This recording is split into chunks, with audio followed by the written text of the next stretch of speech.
Жаз жарыш күз күрөш дегендей урматтуу телегөрүүчүлөр, жалпы кыргызстандыктар мынакей жаздын өзгөчө бир деми менен бүгүнкү күнгө 4-март дүйшөмбү барыңыздардын жумалаңыздар, күнүңүздөр, жалпы эле айыңыздар ийгиликтүү болсун.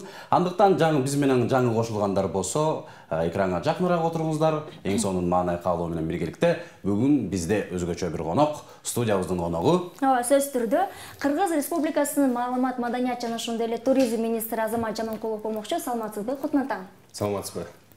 Алгач эле сиз менен ушул жакын арада болуп өткөн жагымдуу бир жаңылыкка токтолуп өтсөк, мисалы үчүн Эл Кувейт шаарында Silk Road Show Кыргыз жана Кувейт иш-чарасында биздин өлкөнүн көргөзмөсү биринчи орунду ээлегендиги жөнүндө массалык маалымат каражаттарында жазылып чыкты да. Бул менен биринчи эле орунда сизди жалпы мекемеңизди куттуктап өтөлү дагы ушул иш-чарага кененирээк токтолсок. Эл Кувейт шаарынан жакында эле келдик.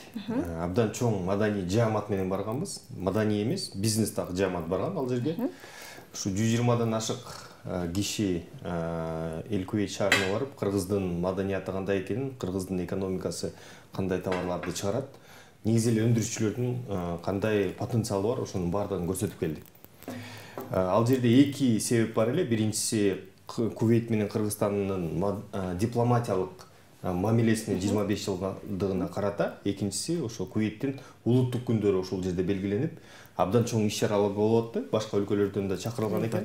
Анан чоң этно шаарча курулуп, ал жерде ар бир өлкөнүн павильондору жасалып, негизи бул убакка чейин ал этно шаарчада жалаң араб өлкөлөрү болсо, биринчи жолу араб өлкөлөрүнөн тышкары Кыргызстан өзүнүн павильонун алып барып, ошол жерде биринчи жолу көрсөттү. Абдан кызыгуу болду, кызыгуу чоң. Эң жакшы мындай таң каларлык кызыгуу болгондуктан биринчи орунду бизге беришти.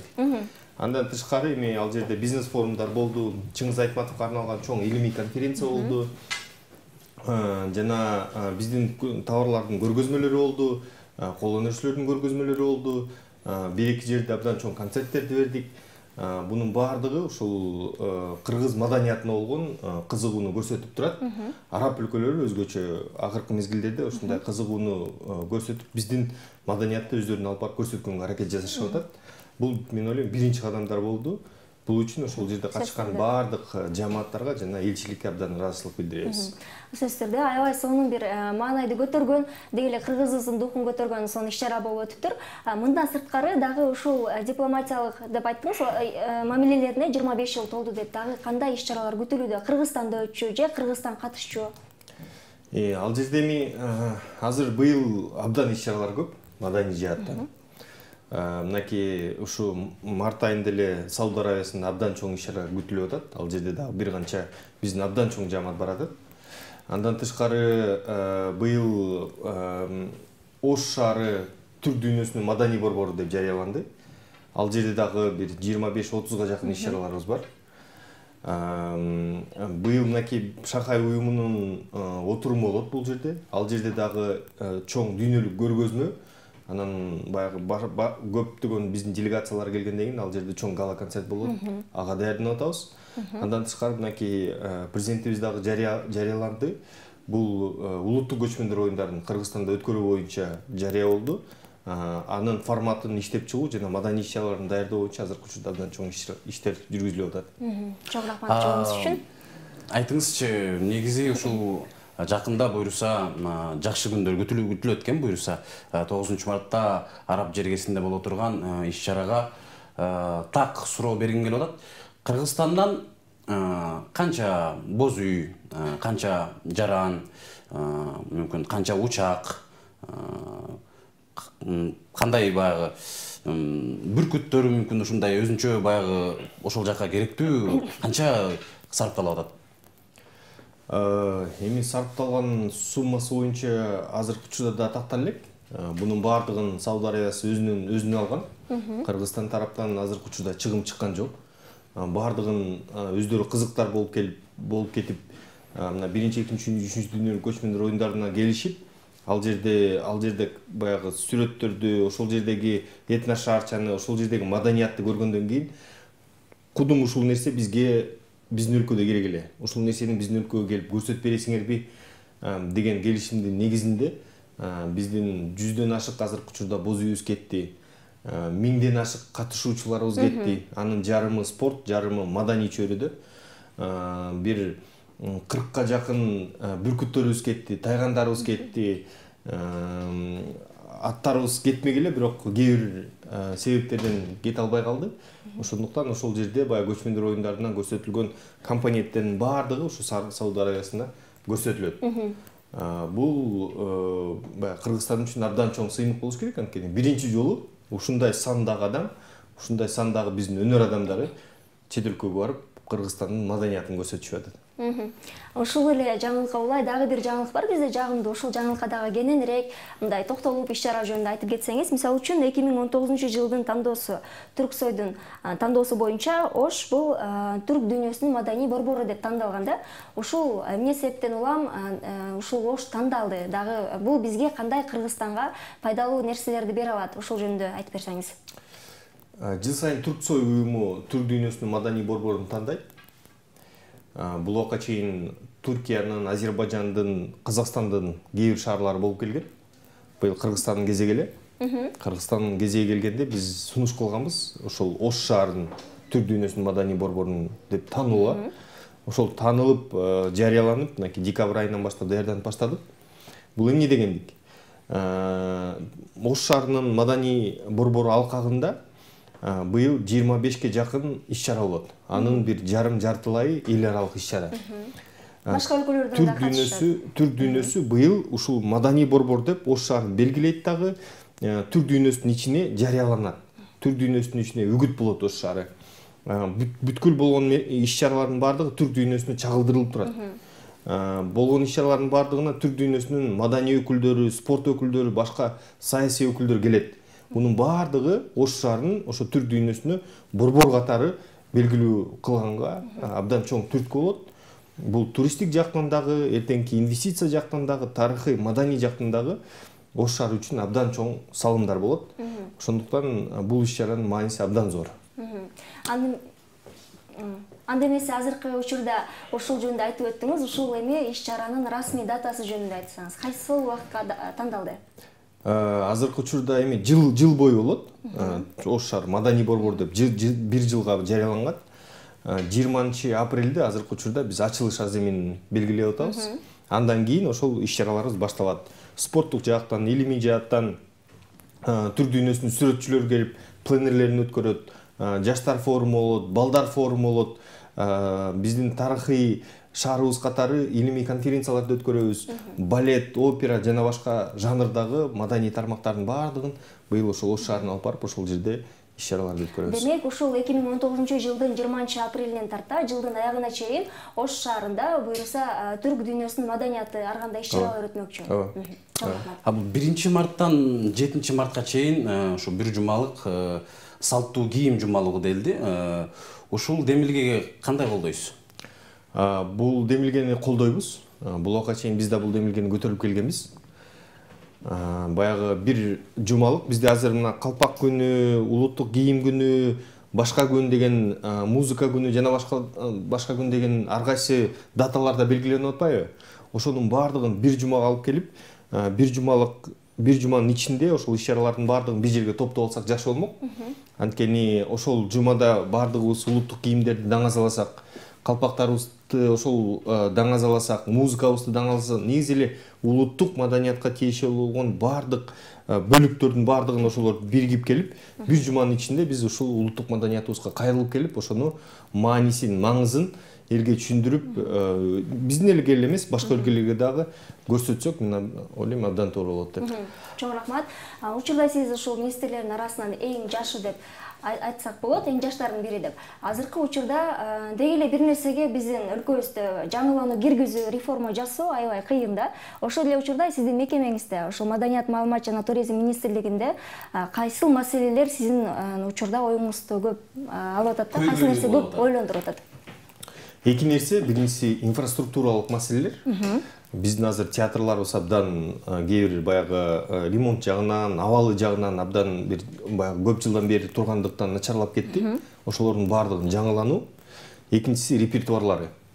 Мынакей азыркы учурда опера балеттин ичинде жаңы улуттук опера, улуттук балетти жаратуу боюнча көп жылдан бери жаңылык жок.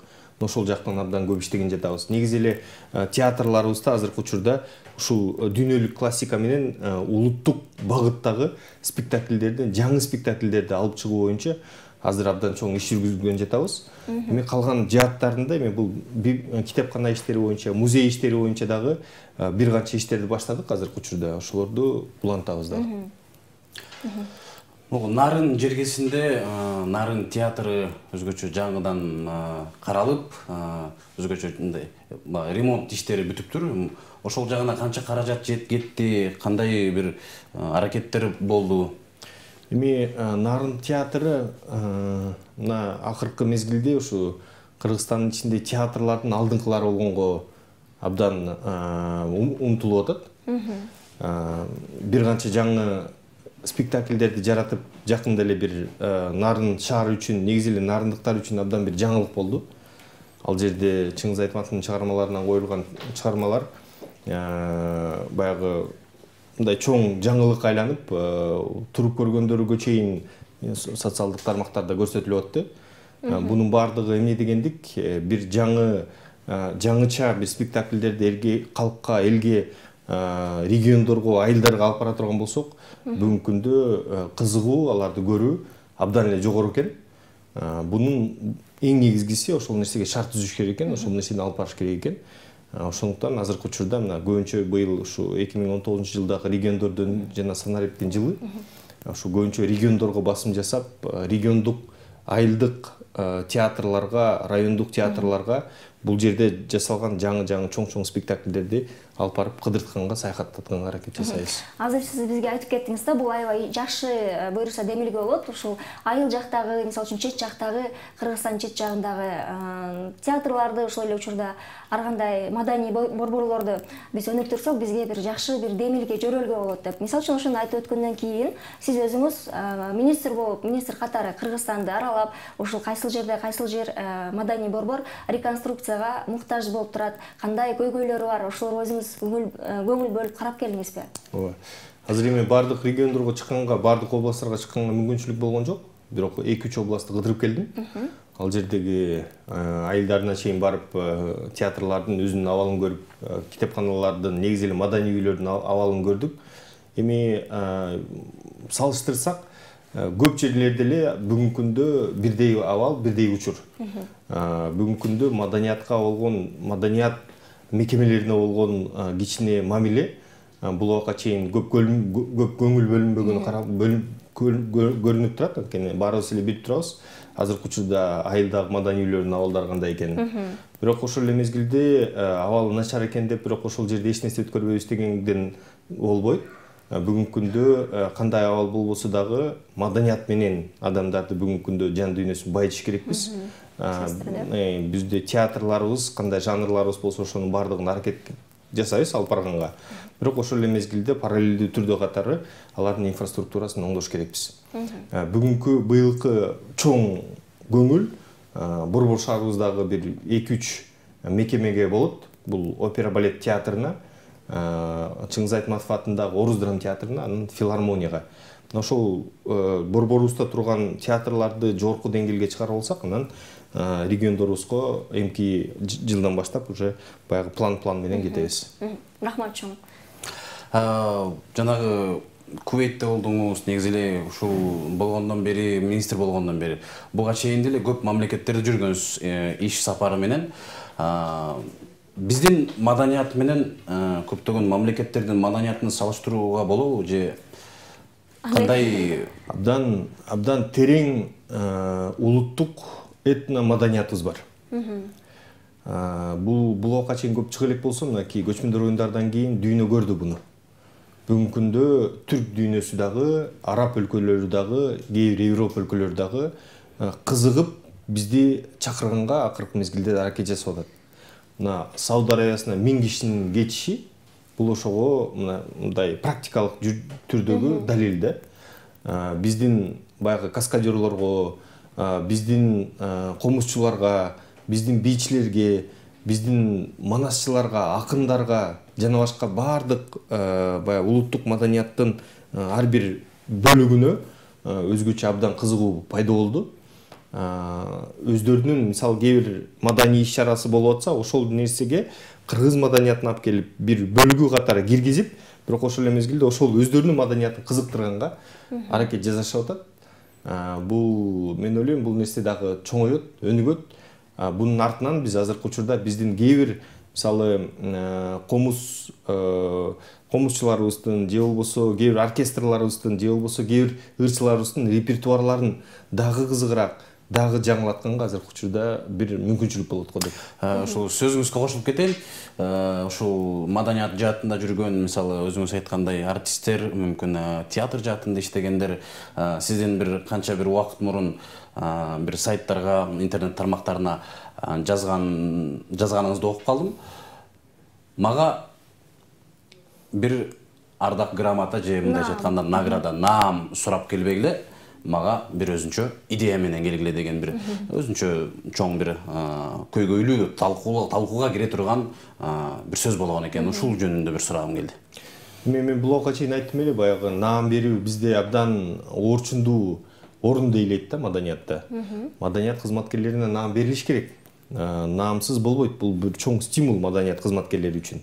Бирок ошол эле мезгилде министр наам берет экен деп жаңылыштык менен баягы биздин эшикти каккан маданият кызматкерлери абдан көп экен да. Анан мен баягы өзүмдүн негизги функционалыман ошол жерде убакыт бөлүп ал кишилер менен көбүрөөк баарлашып ошол маселени чечкенге көп убакыт кетип атат да. Ошондуктан мен айттым эле, буну чече турган чоң комиссия бар. Маданият министрлигинин комиссиясы, андан кийин өкмөттүн комиссиясы, президенттин алдындагы комиссия, жана башка комиссиялар бар. Ошонун баардыгы баягы коллективдүү чече турган маселе. Буну министр өзү чечпейт. Ошондуктан бизге ошо менден наам сурап келбесеңер экен, мага келип бир жаңы идея берсеңер, жаңы иштин үстүнөн талкууласак, ошону менен иштейлик, ал эми наамды болсо комиссияга калтырсак деген мен ошол бир идеяны бердим эле. Аябай жакшы идея тартылган экенсиз. Ошол эле учурда мен дагы бир суроону утурлай бергим келип атат да. Азыркы учурда сиз министр болуп тургандан бери акыркы жолу кайсы балетке барып көрдүңүз эле? Балеттен Байдарканы көрдүм. Эми балетке көп эле бардым, бир акыркы 4 спектаклине бардым го дейм. Ошо министр болгондон бери жума сайын 6-чы же базар күндөрү албеттүү түрдө ошо театрды баягы кезек-кезеги менен кээ бир жерде опера балетти, кээ бир жерде кыргыз драм театрын, же кээ бир жерлерде орус драм театрына барып спектакльдерди көргөнгө азыркы учурда аракет жасап атам. Анткени өзүң көрмөйүнчө өзүңдүн баягы өзүңдүн көз карашың менен бардык нерсени өткөрмөйүнчө кээ бир нерселерди анализдөө абдан кыйын. Ошондуктан жума сайын болуп аткан спектакльдердин көбүнө барып атам. Рахмат. Байке мырза, Азамат беке, келип бергениңизге чоң рахмат. Убактыңызды бөлүп, ошондой биздин Кыргызстандын маданиятынан күйүп, жеңиңизди түрүп, жакшы бир маанай менен алдыга кадам таштап атасыз. Буюрса, Кыргызстандын маданияты күчтүү бир маданияттардан болот деген ишеничтебиз. Сиз үчүн эркин микрофон, жана ошондой эле биздин энелерибиздин, карындаштарыбыздын майрамы келатат. Эртең ак калпак күнү дегендей, сизден бир кыскача туктоо сөз болсун анда. Урматтуу апалар, урматтуу эжелер, урматтуу кыздар, келе жаткан майрамыңыздар менен чын жүрөктөн куттуктайм. 8 март биз үчүн ар дайым улуу майрам. Анткени келин кыздарыбыз кыргыздарда абдан улуу болуп сыйланып келген. Бизде бейиштин төрү апанын таманында деп коет. Ошондуктан бардыгыңыздарга ден соолук, кажыбас кайрат, эч убакта оорубаңыздар, ишиңиздерде ийгилик болсун. Биздин кашыбызда аман болуңуздар. Куттуктооңуз үчүн чоң рахмат. Урматтуу телекөрүүчүлөр, мен дагы бир жолу эскерте кетсем, бүгүн бизде Таңкы пирамида берүүсүндө Кыргыз Республикасынын маданият, маалымат жана ошондой эле туризм министри Азамат Жамалкулов болду. Бизге студиябызга келип, маек куруп бергениңиз үчүн сизге чоң рахмат. Чоң рахмат сиздерге да. Бар болуңуз, сиздин да майрамыңыз менен дегене жалпы Кыргызстандын майрамы менен куттуктайбыз.